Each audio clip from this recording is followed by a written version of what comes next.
Kelly Asbury was the perfect person to direct this film for me for a number of reasons. Number one, I knew him and really liked him. We'd worked together about 20 years before then. So that was nice. But also because he has such an extensive background in animation. He has been a story artist, he's been an artist and a production designer. He knows animation so well. He loves musicals. He's worked on a number of them. He had a previous working relationship with Chris Lennertz, our composer. When we were communicating with our crew in several different locations, he was able to instantly develop a rapport with them and a vocabulary with them that really expedited the process for everybody to get on the same page creatively. And he has such a great sense of humor overall. Which I think is also really helpful about a film that's about joy and happiness, is to work with someone who also has a great sense of humor.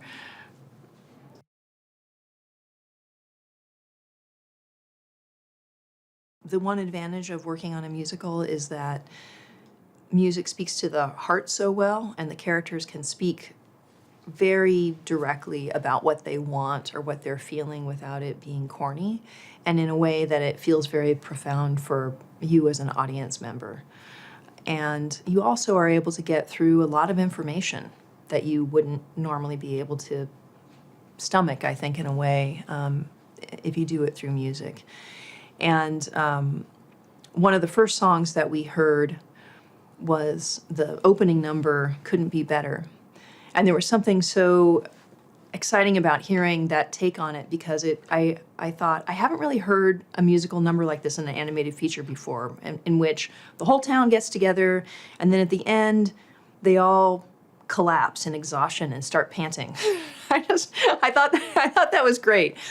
And but that seemed so perfect for our movie, that they would have this exuberance, that they were willing to just show at the end of the song. And then Lou, by contrast, who is all about perfection, is so much more polished.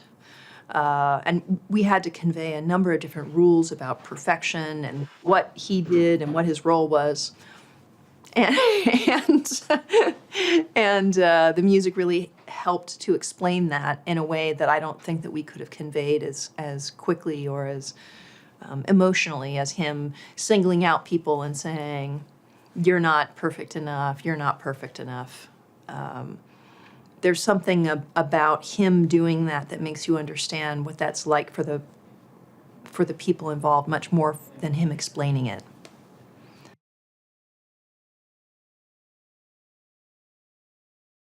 So it was a collaboration between Chris Lennertz, the composer, and Glenn Slater, the songwriter. And they came out very early, and we discussed what our outline was at the time and what we thought would happen at various points. And we talked about where a song would make sense. And they had a lot of experience and a lot of opinions about where the song should take place, not having a song too close to another song, and how the transition from one part, from the first act to the other, should happen, as an example. And so it was very helpful also seeing what they thought that they could take if we had a story problem, if a song would work well for it, or if that would be better handled by animation and story. And so once we could kind of place in those songs, then we could divide up the task between us. And they would go and try something. We would prioritize the songs in terms of what we thought was important to land first about the characters of the story. And they would go write a demo, and then we would respond to it, and then it would affect story, or we would do something in story and send it to them, and it would affect them, and we sort of went back and forth, and it grew together as we went forward. But they always had such insightful comments that were different from our story team in a way, but super helpful to have that perspective.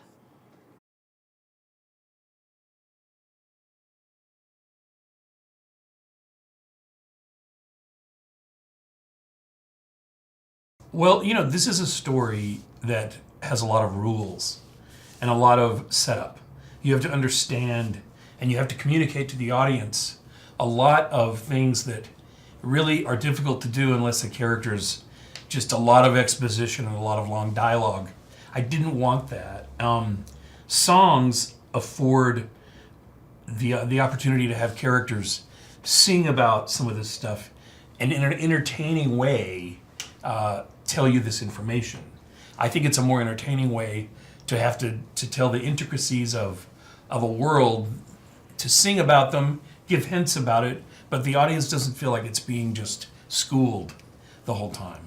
And we had fun with that. And Chris Lennertz and Glenn Slater, when I suggested that it be a musical, they had already written the first song and they were ready to go for more. So then we started structuring the movie based on songs and letting those be sort of the benchmarks that we would hit. And that's kind of the beauty of making a musical, is you have these great moments that you know are going to be good set pieces to work toward, yet still tell the story.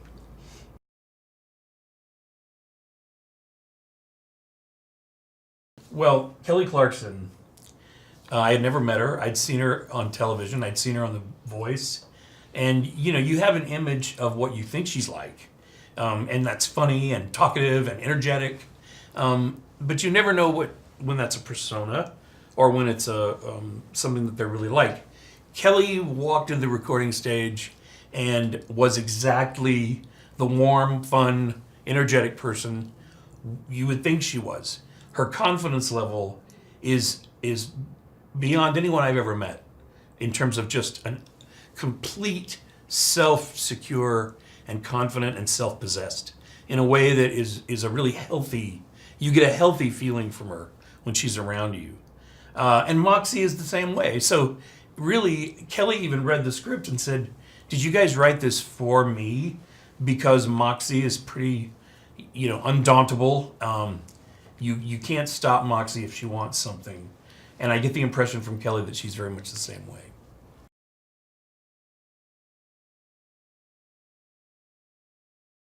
Well, Ugly Dog is, once again, there's a level of confidence and self-assuredness, sometimes too much, where he might get himself in trouble if he's not careful.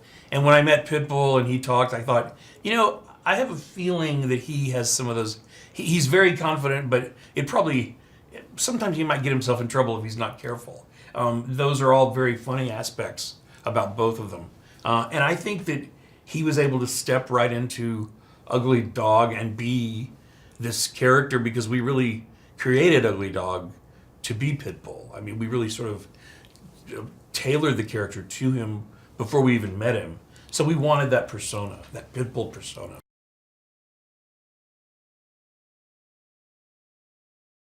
Blake Shelton, we thought of a whole different, all types of people that could be Mayor Ox.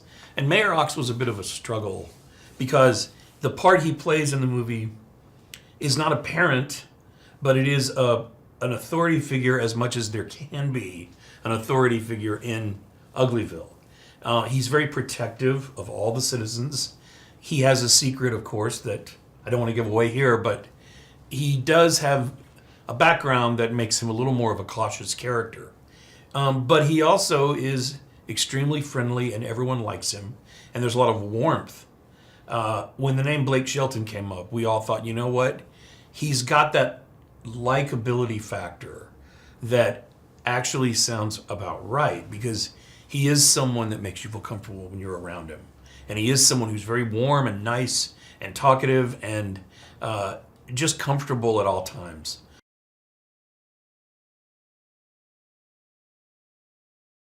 Well, Janelle Monae there's something so calm and comforting and I would just say generally nice about Janelle Monae. And Mandy was an underdeveloped character as well when we went to Janelle. And when Janelle was asking me questions about the character, it was challenging me. It was like, yeah, well, what would Mandy do if there was a fire drill? What would Mandy do if there was, if something went wrong? Would she be someone who ran or would she help? And I said, I think she would help. I think that Mandy is always wanting to help, but Mandy has her own insecurities and her own problems, but she tries to hide them, and she puts other things in front of that, other people in front of that. And I think that Janelle brought some reality to the character that became very grounding, and I think that the character Mandy serves as really a grounding presence throughout. She keeps things stable. You care about her. You know she's got some secrets of her own, and I think that makes you sympathize with her. Janelle was able to tap into all of that and really gave a beautiful, sensitive performance that you believe.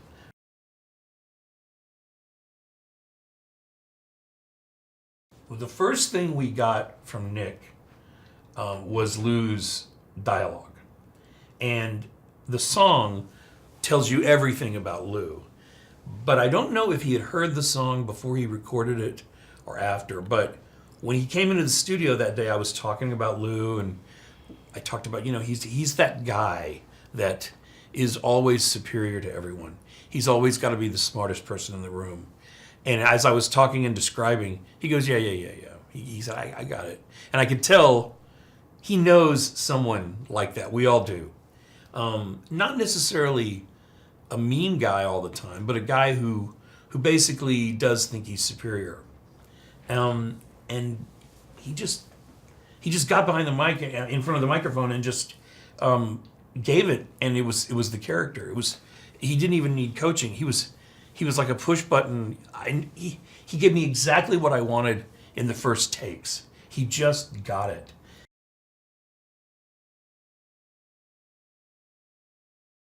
Well, aside from several really, really catchy, good songs that have meaning to them, I think they also have two very different worlds to explore. There's a little bit of, this movie has a little bit of the Goonies in it.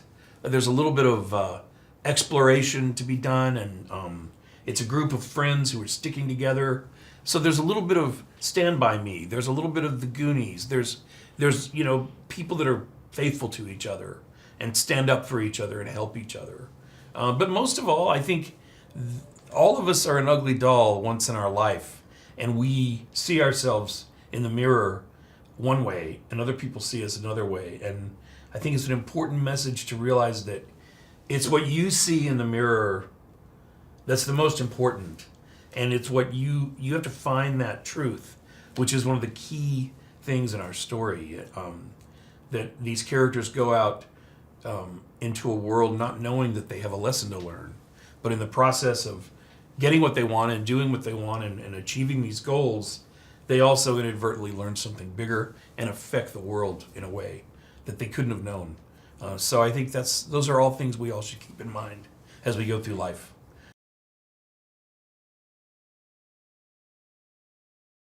Well, I think that Broken and Beautiful is a summation. If you listen to the lyrics, it's a summation of what the movie is all about. And that is, yes, I'm different. Yes, in your eyes, I may seem broken, but you know what? I'm still beautiful and I'm still great. And that's really, everyone has an inner beauty about them. If you just look beyond the physical, or sometimes look beyond just what you're seeing and know the person.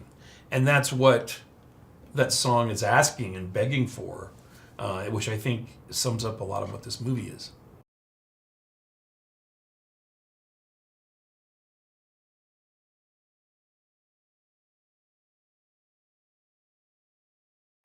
Well, I think everybody seems to have the same connection to the brand, regardless of who the character is, because it's about authenticity, being your true self. It's about diversity. It's about taking the things in your life that are true to you and letting others see who that is. And so when it came time to casting this movie, everyone from Pitbull to Kelly Clarkson to Nick Jonas, Janelle Monae, everybody connected to the characters because they all stood for who is your authentic self, and they all believe in their real lives that that's what's so important. So they connected to the characters and to the brand in a very special, personal way.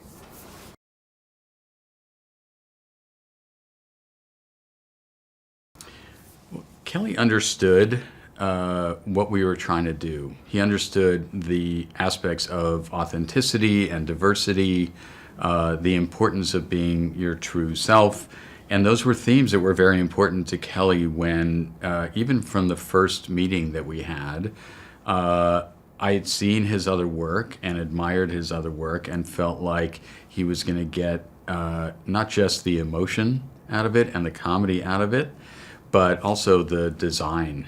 He has such a great sense of design. He can also draw beautifully himself and made a living from early on in his career doing that. And so given how quickly we wanted to get this done and still keep the quality as high as we needed it to be, both from the design of it, the storytelling, but also ultimately the animation, he was the perfect choice.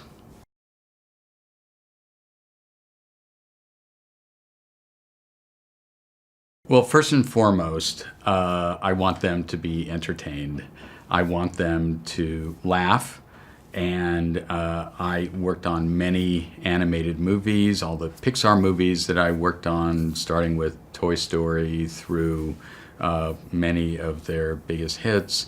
The emotion is so important. So my hope is that we not only get audiences laughing, but also feeling something for these characters and seeing themselves and relating to so many of these characters. So if you can laugh and you can ultimately cry, but happy tears, wonderful tears, that is the goal.